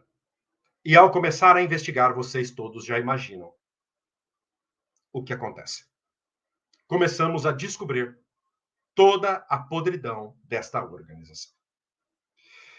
Eu era pioneiro regular, eu era o próximo ancião, porque o superintendente LH ligou para mim e disse, Adriano, nós precisamos de você como ancião nesta congregação. ancião da congregação veio na oficina mecânica onde eu trabalhava e falou: Adriano, é que nós já vemos você como ancião. O OF, o secretário, falou para mim: Adriano, por favor, não deixe de ser pioneiro regular, porque nós queremos te nomear na próxima visita, arrumar a tua situação. Só que aí eu já estava investigando. Então, depois de ver toda a mentira desta organização, eu ligo para o coordenador e digo para ele, para o RT, eu quero deixar de ser pioneiro regular. Ele, Adriano, não faça isso. Espera a visita do superintendente, por favor, que ele vai vir, nós estamos pensando em te recomendar. Eu disse, não. Eu não quero ser pioneiro regular. E eu não quero mais que me recomendem como ancião. Adriano, mas nós já tivemos, a congregação te vê como ancião. Esquece. Eu não quero mais ser pioneiro regular. E não quero mais voltar a ser ancião. O único privilégio que eu aceito de momento é fazer orações na reunião. Ficou aquele impacto. Depois me chama o F e fala o mesmo. Eu digo, eu repito a mesma história. Passado um tempo, minha esposa entra em pânico, diz que eu estou louco, porque eu começo a dizer a ela as coisas que eu estou descobrindo da organização. E ela me taxa de louco. Adriano ficou louco. E eu caio numa depressão. Por ter descoberto que toda a minha vida estava baseada numa mentira. Eu sabia que minha família no Brasil não ia entender que o problema não estava na congregação Valência, não estava na congregação Castelhano e no grupo português. O problema estava na máfia superior dos acionistas da empresa que usa este corpo governante como líderes desta organização. Eu já tinha descoberto que era uma empresa, que era uma máfia. E então, o superintendente de circuito LH fica sabendo que eu já não quero mais estar como pioneiro regular e que já não quero mais estar como ancião. Então, ele o que faz? De maneira traiçoeira, ele liga para minha ex-esposa, tentando tirar dela se eu já não era apóstata. Essa era a intenção dele. Mas quando ele faz isso, a minha ex-mulher ainda tinha a esperança de me convencer a ser ancião e voltar de cheio para a organização. Assim que quando eu chego em casa, um dia do trabalho, ela me diz, olha, me ligou o LH, porque diz que liga para você, mas você não atende o telefone dele. E pela vida dos meus filhos e da minha neta, eu juro, eu nunca deixei de atender o telefonema deste superintendente de circuito. Ele tinha mentido para minha ex-mulher. Aquilo entra em mim como uma facada. E ele estava perto de vir a visitar a congregação. Eu não falo nada, eu espero a visita. Quando chega a visita, na segunda-feira, que é o dia livre do superintendente, ele liga para mim, eu estou no trabalho, e eu estou ao lado de Oscar, meu amigo. Então eu coloco em viva voz e ponho a chamada, a ligação para gravar. E este superintendente me diz, LH, me diz, que sabia de toda a sujeira e toda a máfia das congregações. Ele me diz, Adriano, olha, eu estou ligando para você antes mesmo de falar com o corpo de anciãos de Valência. Porque nós precisamos de você. O que eu posso fazer para te ajudar? Porque eu estou sabendo que você já não está querendo mais ser pioneiro, você já não quer mais ser ancião. O que eu posso fazer para te ajudar? Eu falei, olha, você quer saber realmente o que você pode fazer para me ajudar? Ele falou, sim, eu quero. O primeiro que você pode fazer para me ajudar, eu disse, é me respeitando. Ele disse, mas eu te respeito. Eu digo, não, você não me respeita. Ele disse, por quê? Eu falei assim, se você me respeitasse, você não ligaria para minha esposa, que agora é minha ex-esposa, nas minhas costas, dizendo para ela uma mentira, de que eu não atendo o teu telefone e o que você podia fazer para me ajudar, querendo tirar da minha mulher algo que eu não sei o quê. Então você faria isso por me respeitar, por não fazer o que você fez. Eu já estava mordido com ele, né? É óbvio. Ele disse o seguinte para mim: agora eu sei qual é o teu problema, Adriano. Ele, ao se ver desnudado, nu, pego na mentira, ele, em vez de assumir, ele me atacou. Agora eu sei qual é o teu problema. Você não está com nenhum problema emocional, não. Agora eu já sei qual é o teu problema. Eu falei, qual é o meu problema? Fala para mim. Não, eu já sei qual é o teu problema. Um homem de 62 anos, mais ou menos, né? Eu falei para ele, olha, LH, você tem idade para ser meu pai. Meu pai não, né? Mas quase. Um irmão mais velho. E eu sempre te respeitei muito e te tratei com toda a dignidade do mundo. Mas eu também sei qual é o teu problema.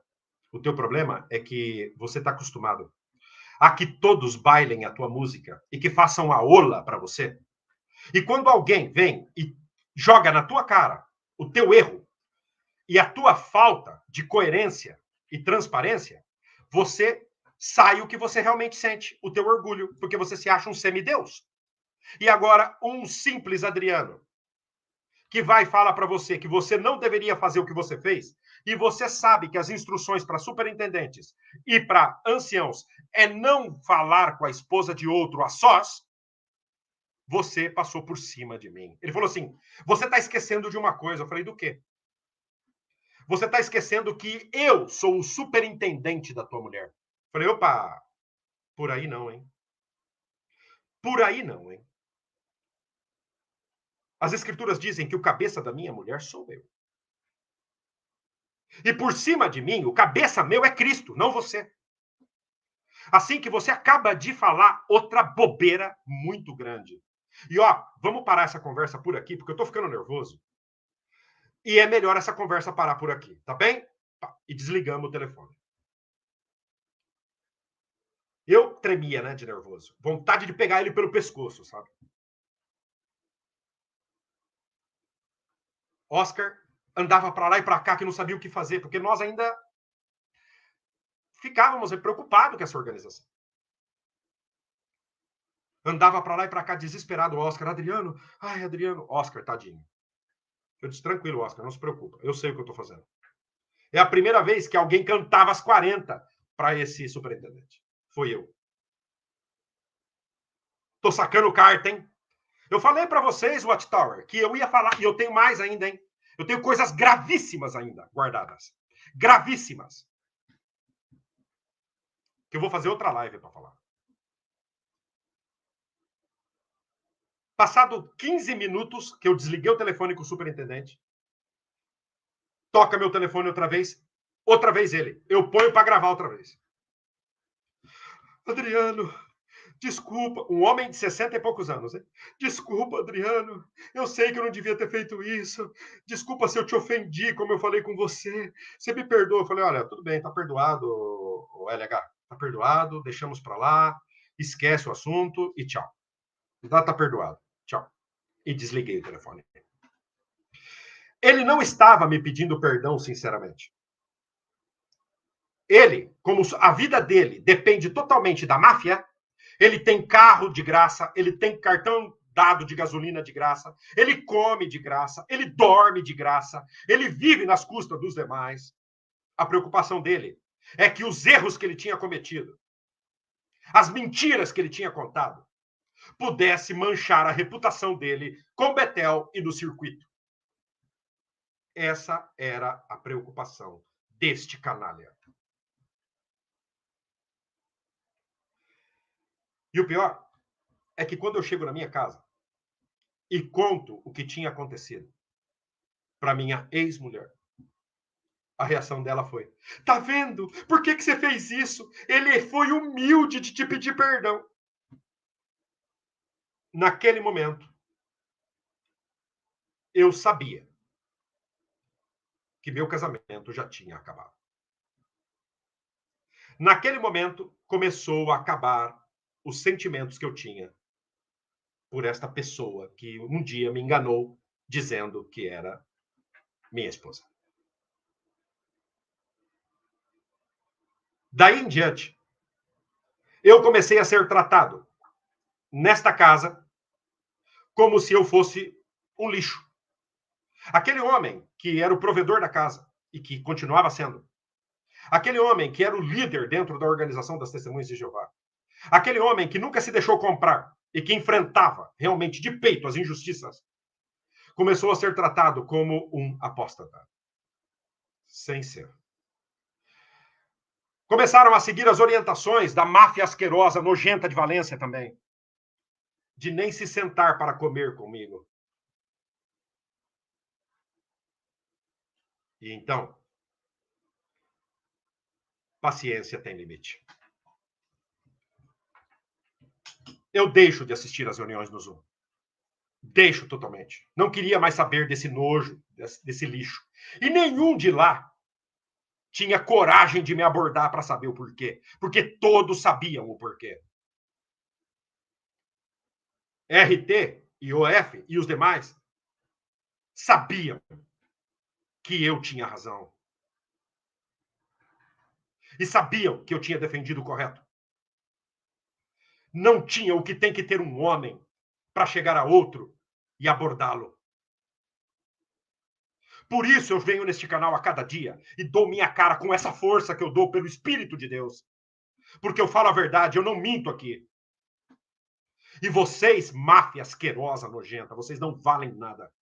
Eu vou até a morte contra vocês. Podem escrever isso.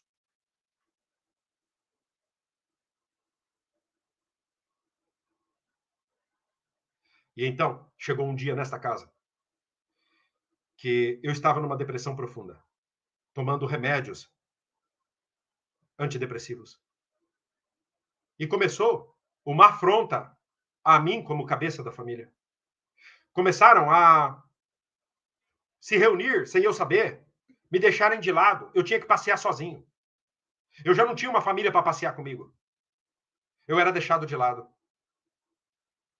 E um domingo, eu deitado no quarto, depois de comer, eu percebo quando abre a porta da casa e sai minha ex-mulher com minha filha, sem dizer para mim, olha, nós vamos sair, viu? Lixo, fica aí.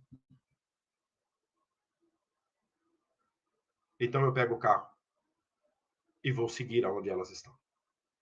E as encontro aqui na cidade, passeando.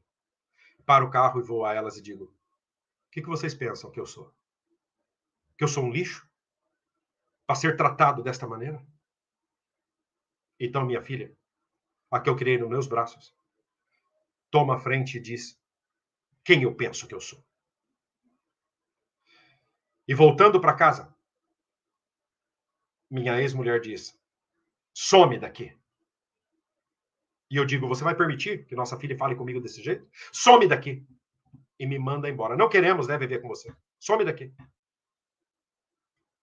E me tocam da casa que eu pagava e que eu tinha lutado para manter uma família aqui.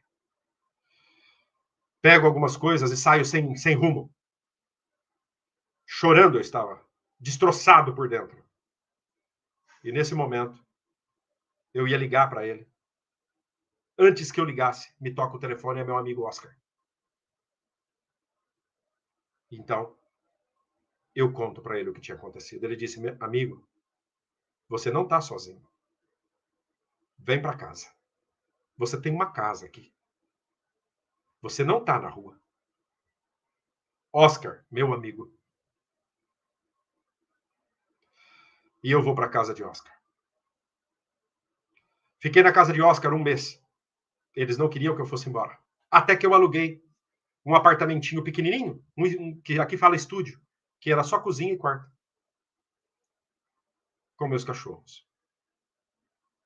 E ali eu passo 5 meses. Durante os 5 meses, 3 meses, praticamente, eu paguei o aluguel de lá e o aluguel daqui, para que elas vivessem. E até o dia que eu recebo uma ligação onde ela comunica que vai mudar para Valência. E não vai mais continuar aqui. E é quando eu volto para esta casa. Falo com o dono desta casa, que permite que eu volte para cá, porque o contrato estava no meu nome, aonde eu estou até hoje. E depois de um ano, eu peço o divórcio, sai o meu divórcio, minha ex aparece na porta do meu trabalho, dizendo que precisava me ver e que sentia muito a minha falta e que precisava me ver. Então eu digo, precisa me ver, mas nunca quis me escutar. Não, não me fale nada da organização. Falei, tá vendo? Então o que você veio fazer aqui? O que você veio desenterrar aqui? Se nem escutar o que eu penso você quer. Não tem jeito mesmo. Você não está disposto a viver com uma testemunha de Jeová? Falei, não. Nunca mais na minha vida eu quero uma testemunha de Jeová dentro da minha casa. Eu não vou aceitar mais o satanismo dentro da minha casa.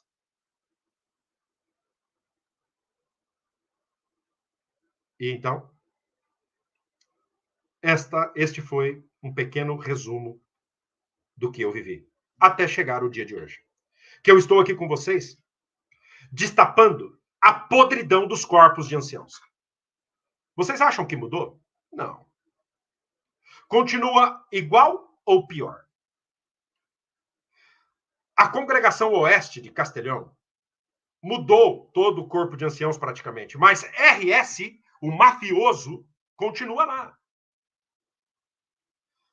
O JQ e o MC e o MM continuam como anciãos. Mafiosos. Do qual eu não temo nenhum de vocês. Eu tenho até vontade de encontrar com um de vocês uma hora. Tenho sede de encontrar com vocês. Vocês nem imaginam. Porque minha mãe pariu um homem, não pariu um moleque, não. E aqui na minha veia corre sangue, não corre água. Graças a Deus, eu recebi o apoio de milhares de pessoas que me estenderam a mão e me abraçaram nos momentos que eu pensei que minha vida já não valia a pena. Eu cheguei a pegar meu carro um dia para acabar com a minha própria vida. Graças a Deus eu não fiz isso. E hoje eu recebo as bênçãos de ter me mantido firme, apesar de todas as decepções que eu sofri. Perda familiar. Meu pai e minha mãe são fanáticos, não conversam comigo. Uma prima que eu considerava como mãe, em pleno apogeu da separação e de tudo, sem saber da história a metade, só sabia da versão da minha ex-mulher, me mandou uma mensagem um dia dizendo-me: que pena me dá você, pela pessoa que você se tornou. Então eu respondi para ela que ela cuidasse da vida dela. E que nunca mais na vida dela ela dirigisse a palavra para mim desta maneira. E desde então nunca mais tive contato com ela também. Meu pai entrou em contato comigo faz um mês e meio, assim, dizendo que me ama, mas com medo. Eu via medo no tom da voz do meu pai. Chorando me ligou, dizendo que sente muito a minha falta e que me ama. E desligou em seguida. Tinha medo de falar comigo. O que vocês acham que uma pessoa como eu pensa sobre esta organização? O que vocês acham que uma pessoa como eu vai fazer com respeito a uma organização assim? Que destrói vidas e famílias. O que vocês acham que eu tenho em mente ao abrir um canal? Que vocês acham que eu tinha em mente ao abrir um canal? Era para vir aqui brincar? Eu não entro em nenhuma guerra para perder. Eu não bajulo e não puxo o saco de organização nenhuma e nem de ninguém. Eu, desde criança, odeio puxa-saco. Odeio. É do meu caráter. Nunca suportei puxa-saco. E essa organização tá cheia de puxa-saco. E eu nunca vou puxar o saco de ninguém, seja de familiar, de quem for. Eu morrerei pobre, morrerei abandonado, morrerei jogado numa sarjeta, mas não tirarão de mim nunca a minha dignidade como homem. E ponto final. Tenho muito mais coisas que contar. Muito mais. Mas hoje eu tirei 2 cartas mais do baralho que eu tenho escondido. E eu tenho mais iniciais. E eu tenho mais coisas podres para revelar do circuito português. E do circuito espanhol de Barcelona. Que vai ficar para a próxima live. Assim que eu quero agora, depois deste clima pesado, que não é de agrado para mim contar tudo isso, porque me traz de volta muita ferida, muita dor, muito sofrimento. Hoje eu estou feliz. Hoje eu tenho uma pessoa que eu encontrei que me dá todo o amor do mundo, Surani. Hoje eu tenho a vocês que estão aqui me apoiando e me dando carinho a cada dia.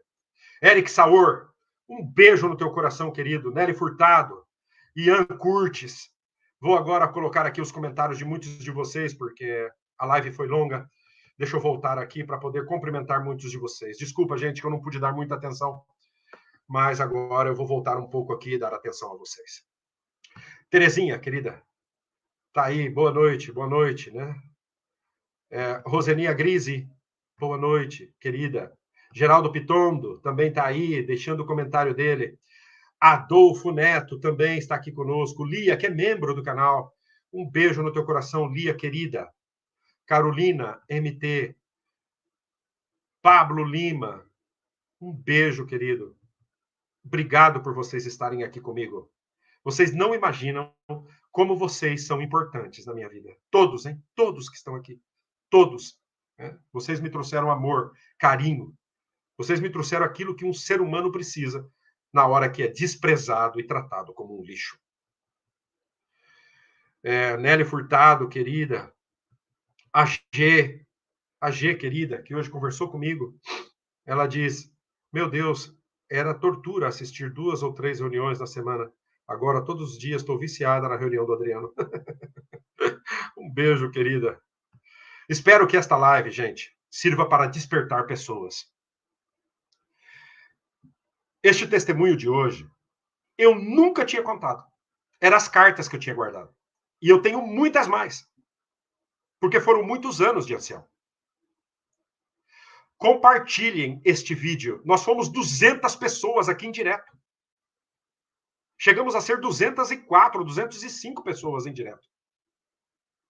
Para um canal tão novo como esse. É um êxito total em prol do ativismo, de despertar almas. Inscreva-se no canal, ative o sininho.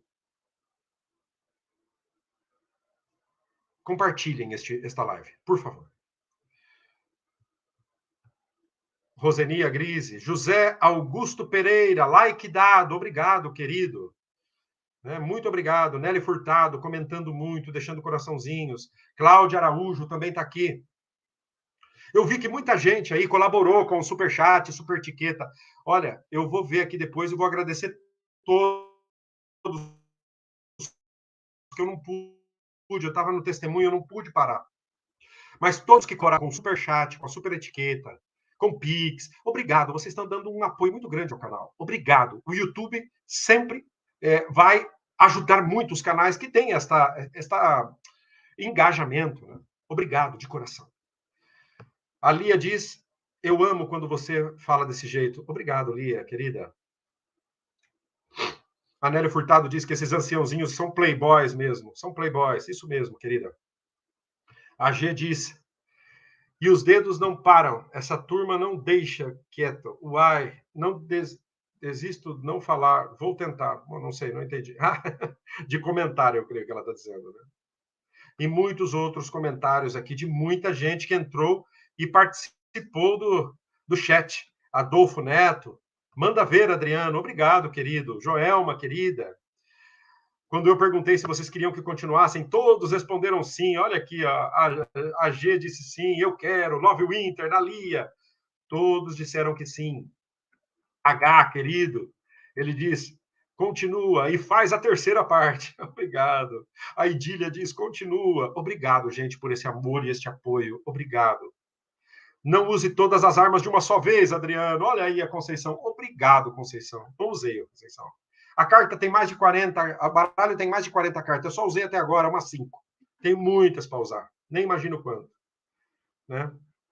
E muitos comentários aqui. Tanta gente boa. Né? José Pereira, José Carlos Pereira e muitos outros, né? Não posso por todos, gente. É muitos comentários hoje, muitos. Né? Gente, quanto comentário. Olha a Cleide aqui, membro do canal. Super etiqueta. Obrigado, Cleide. Um beijo, querida. O batedor também está aqui. Mais uma like dado. Obrigado, querido. Né? Clore Moraes. Né? Ela diz, mas a tua batata está assando. Olha aí. Isso é. Aparecida Lourdes Gaspareto. Continua, ela diz. Né? Adriano chegou como salvador da pátria. Não, que é isso, querida. Carolina MT, obrigado, querida, por estar aqui, viu? Obrigado. Cláudia Araújo também. Né? Tantos comentários, gente. Olha, não vai dar para ler todos, desculpa, viu? Ovo Frito, Love Winter. Maria dos Reis também está aqui. Tantos comentários. Olivete Guerino, sempre aqui conosco. A G também, comentando de novo com suas carinhas. Obrigado, viu, gente, pelo esse apoio tão bonito que vocês dão. O Ovo Frito está aqui, ó, deixando o comentário dele. O Corpo Governante também. Todos aqui apoiando o canal e apoiando esta live que nós aqui conseguimos expor muitas coisas, né? Esteve por aqui também, né? Razões de não ser mais testemunhas de Jeová. Obrigado, querido.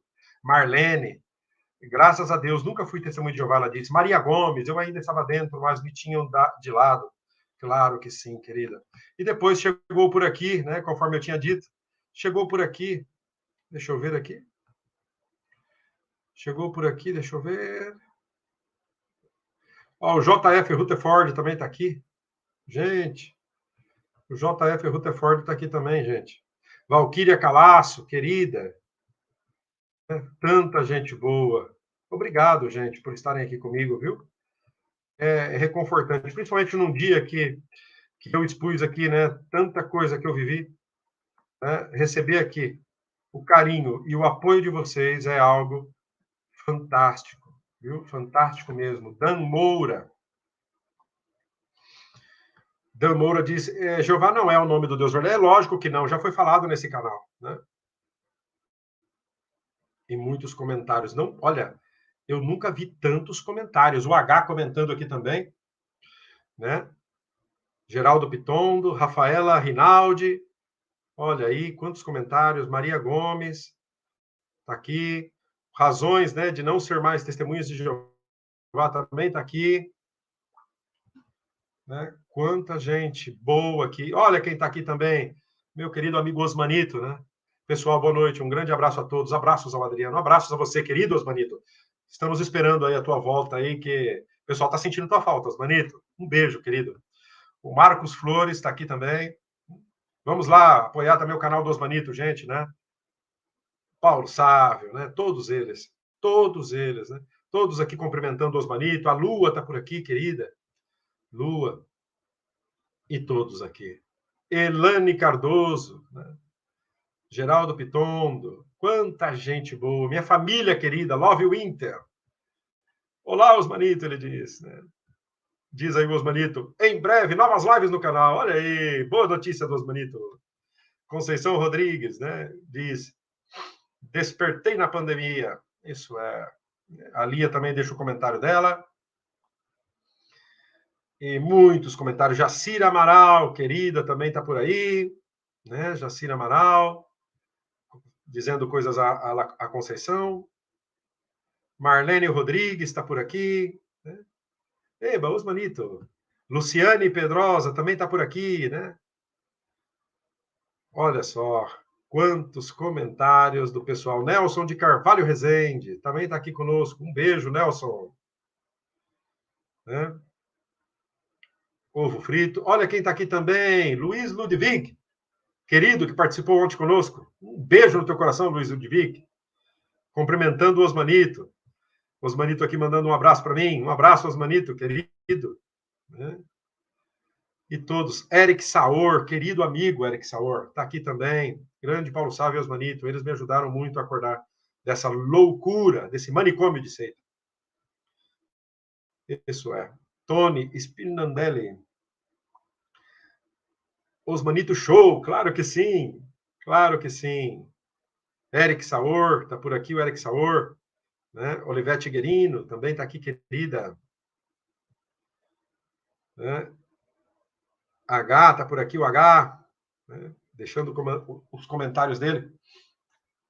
E muitos outros, né? Roseni, a Grise, querida. Clore Moraes, querida Clore Moraes. Um beijo, querida. É que não posso ler tantos comentários, gente. São muitos comentários, gente. Obrigado pelo apoio de vocês, queridos. Prometo ler amanhã mais comentários de vocês. Olha aqui, Isabela Santana está por aqui também. Um beijinho no teu coração, Isabela Santana. Obrigado por estar conosco, querida. Viu?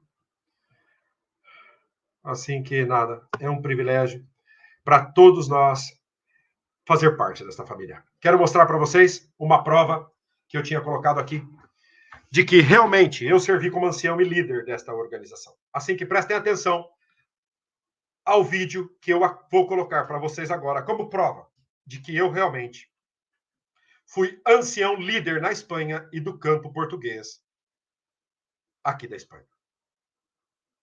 Um momento.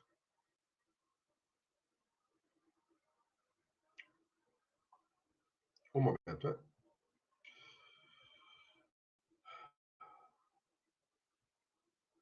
Um momento.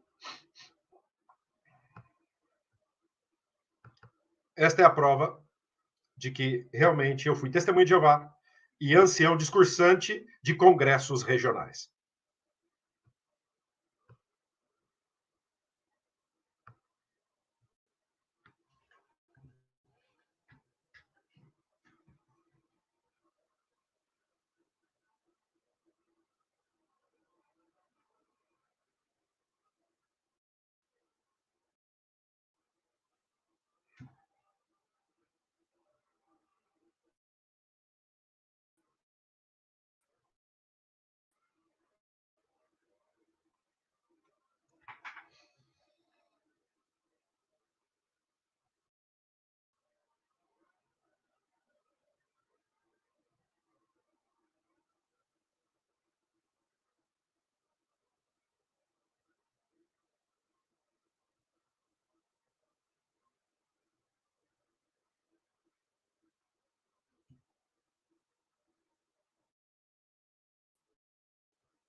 Aí vocês viram, não é? Eu não invento nenhuma história. Puderam ver o vídeo ou não? Foi possível ver o vídeo ou não? Puderam ver o vídeo do discurso? Ou não? Não puderam ver? Por quê? Vamos tentar outra vez? Vamos tentar outra vez.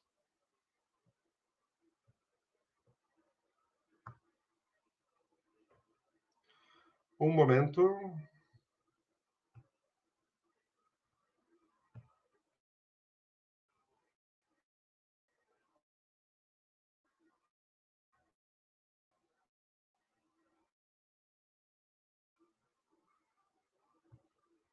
Pôr o vídeo.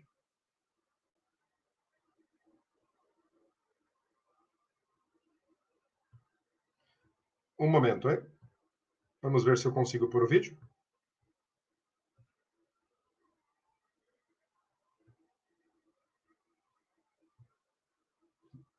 Um momento. Aí está.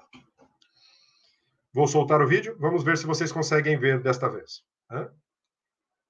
Vamos ver se vocês conseguem ver desta vez. Se vocês escutam, né? Vamos ver.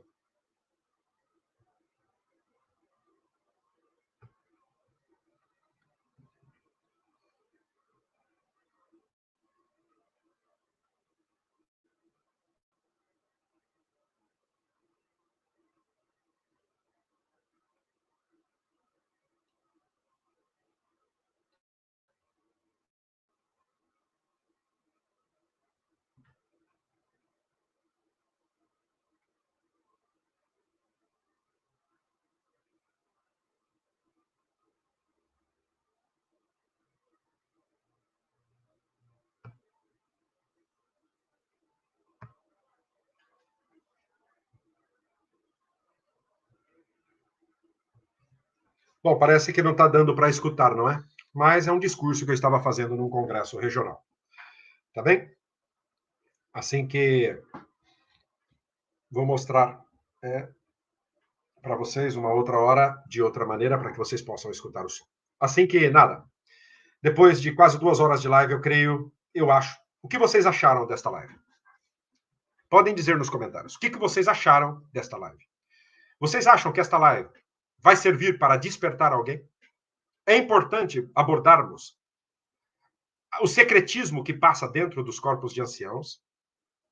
Vocês acham que foi importante desnudar e expor as atitudes mafiosas dos corpos de anciãos? E a atitude mafiosa do superintendente de circuito? O que vocês acharam?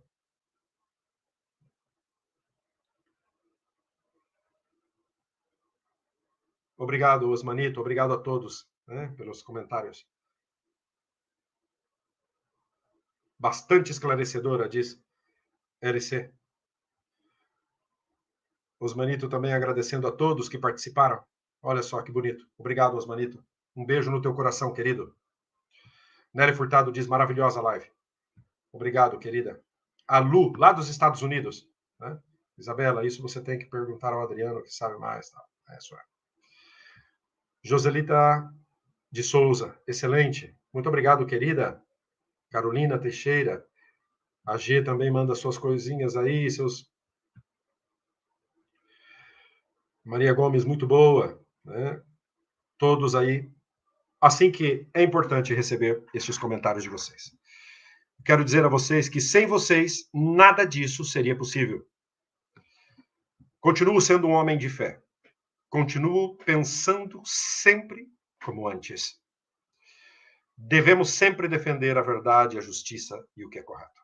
Não deixar nos comprar e não ser objetos de venda. Morrerei. Como disse, posso morrer como um indigente, mas minha dignidade não me vai tirar ninguém.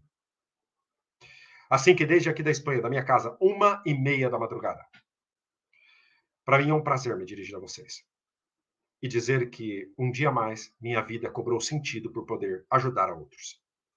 Assim que recebam todos vocês que estão aí, deixando eu entrar na casa de vocês. Recebam, como de dentro de mim, do mais profundo dos meus sentimentos, recebam um beijinho nos seus corações. E até amanhã, na próxima live. Tchau, tchau.